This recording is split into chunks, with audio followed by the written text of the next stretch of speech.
எனக்கு ரொம்ப ஆச்சரியமா இருந்தது. ராம் சார் அண்ட் சிவா இந்த காம்பினேஷன் தான். அனௌன்ஸ்மெண்ட் வந்ததுலேருந்தே எனக்கு ரொம்ப ஆர்வமா இருந்துச்சு. எப்புட்றா இது ஒர்க் அவுட் ஆகும்?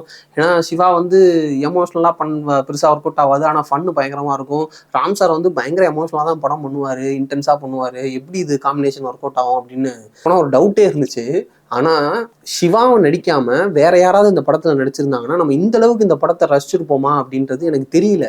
ஏன்னா, அவர் பண்ற ஒரு ஒரு விஷயத்தையுமே நம்ம ரசிக்கிறோம். அவர் சின்ன சின்ன மேனரிசமு, அவரோட அந்த போஸ் குடுத்து நிக்கிற அந்த யூசுவல் போசஸு, அவர் குடுக்குற சின்ன சின்ன கவுண்டரு, ஒரு கட்டத்துக்கு மேல அவர் என்ன பேசினாலும் நம்ம சிரிக்க ஆரம்பிச்சுடுறோம். அந்த அளவுக்கு அவரோட அந்த அந்த பிளஸ் எல்லாத்தையுமே பயங்கரமா யுட்டிலைஸ் பண்ணியிருந்தாரு ராம் சாரு.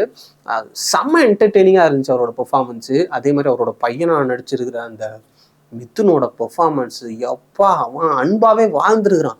இந்த வேவ் போர்டு எடுத்துட்டு அவன் வந்து போறதும், ஒரு ஒரு இடத்துலயும் அவன் பாட்டுக்கு அவங்க அப்பாவை விட்டுக்கிட்டு ஓடி போயிடுறது, அவன் பின்னாடி இவர் ஓடுறது, அவங்க அப்பாட்ட அவன் கேட்குற விஷயங்களு, அவனோட அந்த ஃபேஷியல் எக்ஸ்பிரஷன்ஸ் பா செம்மையா வாழ்ந்துருக்கிறான். அதே மாதிரி அவங்க அம்மாவா நடிச்சிருக்கிற கிரேஸ் ஆண்டனி அப்பா செம்ம கிரேஸ்ஃபுல்லான பெர்ஃபார்மன்ஸ். அவங்களோட சப்பினஸே நம்மளுக்கு பார்க்க அவ்வளவு அழகா இருக்கு. அவங்களோட இந்த எக்ஸ்பிரஷன்ஸு, அதுக்கப்புறம் முக்கியமா அந்த கேரக்டர், அவங்க அவங்க ஹஸ்பண்டு பையன் 2 பேரையும் ஒரு ஊர்ல விட்டுட்டு இவங்க ஒரு பிசினஸ்க்காக வந்திருக்கிறாங்க.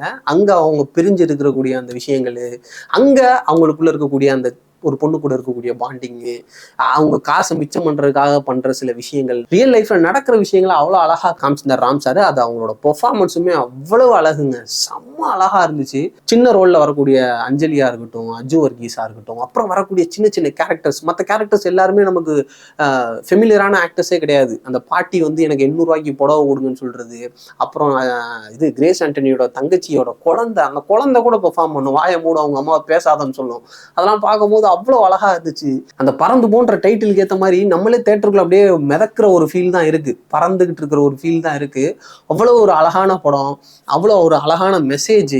அந்த மெசேஜையுமே ரொம்ப ப்ரீச்லாம் பண்ணல, இந்த ஜாலியாக போவோம்ப்பா பாருங்கப்பா அப்படின்ற மாதிரி செம்ம சந்தோஷமா இருந்துச்சுங்க படம்.